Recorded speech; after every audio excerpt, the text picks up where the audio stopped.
Mengamati begitu ya pergerakan sentimen global yang mana juga semua mata tertuju pada bagaimana kebijakan The Fed ke depannya di mana Jerome Powell mulai khawatir untuk mempertahankan era higher for longer-nya karena memang sudah terlihat begitu data-data ekonomi Amerika Serikat mulai terjadi perlambatan. Kalau memang ini sentimen yang cukup positif bagi para pelaku pasar, sebetulnya impact-nya akan sebesar apa kepada pasar keuangan di tanah air? Silakan Pak Ridwan. Ya, terima kasih Mas Bram. Betul, kita sangat positif dengan data-data yang keluar terakhir ini di Amerika ya, di mana kita sudah semakin yakin bahwa inflasi Amerika sudah melandai dengan ditandai keluar data yang terakhir itu adalah Consumer Price Index, data inflasi itu menurun dibandingkan bulan Mei sebelumnya, menurun 10 basis point. Kemudian yang kita lihat core inflation di Amerika juga menurun dibandingkan bulan sebelumnya, dibandingkan dengan tahun sebelumnya juga sudah menurun. Jadi kita melihat arah untuk penurunan suku bunga akan semakin jelas dan semakin dekat menurut kita. Sehingga menurut kami fokus The Fed itu sekarang berdasarkan pernyataan Jerome Powell ya beberapa hari yang lalu, kita melihat sudah ada perubahan dari tone dari Jerome Powell di mana sudah semakin dovish ya, artinya arahnya sudah semakin yakin bahwa suku bunga akan cenderung diturunkan, tetapi yang lebih utama menurut kami Amerika akan lebih menekankan kebijakan untuk supaya ekonominya ini bisa tetap bertumbuh, jadi lebih ke arah soft landing ya, sehingga inflasinya menurun, tetapi pada saat bersamaan tidak diharapkan ekonomi akan masuk ke jurang resesi. Jadi diharapkan tetap ekonomi masih bisa bertumbuh. Tentunya dampak ke negara-negara lain, termasuk Indonesia itu sangat signifikan dengan penurunan suku bunga ini yang sudah berjalan cukup lama ya sejak pandemi COVID-19. Sehingga pertama-tama kita melihat akan adanya penguatan dari sisi kurs rupiah terhadap US dollar karena adanya kemungkinan penurunan suku bunga yang semakin jelas. Kemudian kedua dengan adanya penurunan suku bunga diharapkan aliran dana asing juga akan kembali masuk ke negara-negara emerging markets, terutama negara kita Indonesia. Begitu Mas. Oke baik Pak Ridwan, capital inflow sudah mulai terjadi di pasar keuangan kita. Apakah ini juga menjadi simbol begitu ya bahwa optimisme pasar sebetulnya sudah mulai tumbuh karena memang sentimen globalnya cukup baik saat ini? Iya, betul sekali.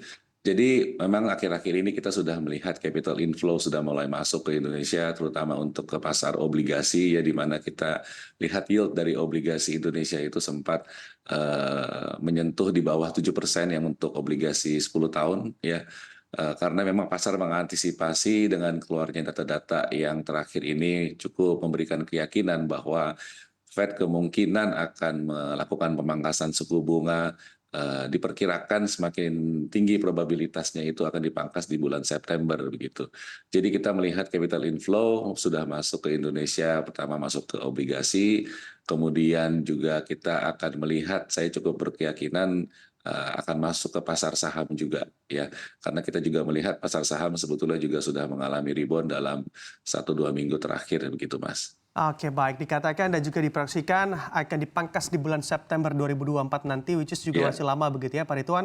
Tapi apakah betul. memang untuk capital inflow-nya juga akan lebih deras saat pemangkasan suku bunga itu terjadi atau justru terjadi sebelum pemangkasan dilakukan Pak Ridwan? Karena memang pasar sudah mulai optimis.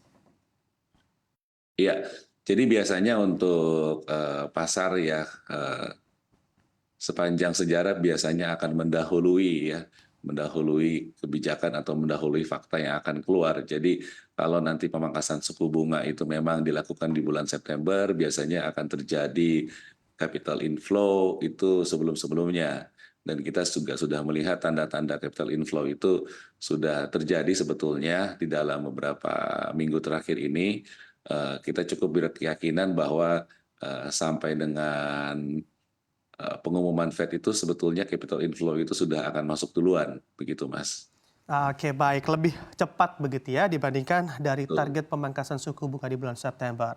Mengamati juga Iya, secara proyeksi, kalau dari Panin Asset Management apakah memang juga sepakat begitu di mana proyeksinya pemangkasan suku bunga terjadi di bulan September atau sebetulnya juga memperkirakan bisa jadi lebih cepat dibandingkan bulan September yang mana juga diproyeksikan oleh para pelaku pasar dan juga ekonom?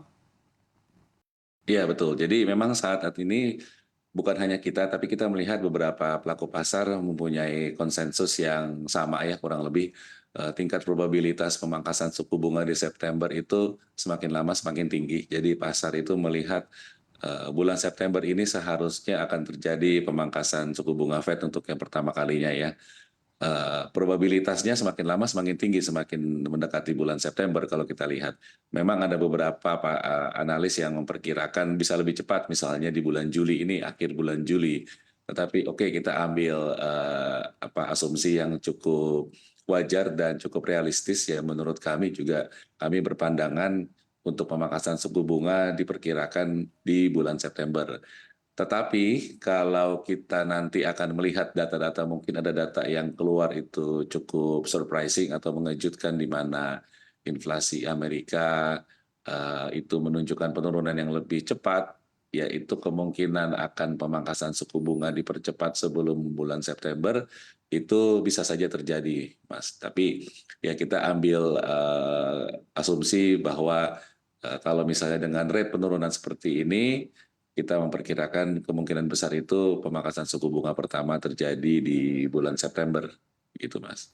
Oke, baik Pak Ridwan. Pak Ridwan, mengamati juga kegelisahan atau kekhawatiran para pelaku pasar begitu ya, bahwa memang ada election di Amerika Serikat yang mana juga biasanya mempengaruhi dari kebijakan tingkat suku bunga dari The Fed. Sebetulnya apakah ini juga menjadi distorsi tersendiri dari rencana pemangkasan suku bunga The Fed? Kalau elections menurut kami sih tidak terlalu berpengaruh ya terhadap kebijakan Fed, karena Fed selama ini cukup independen ya di dalam melakukan kebijakan moneternya. Tetapi mungkin kalau boleh dibilang ada pressure ya, biasanya pressure dari pemerintah itu kan untuk pemerintahan yang baru, mungkin siapapun yang terpilih nanti saya rasa berpandangan yang sama bahwa suku bunga Amerika diharapkan akan turun ya.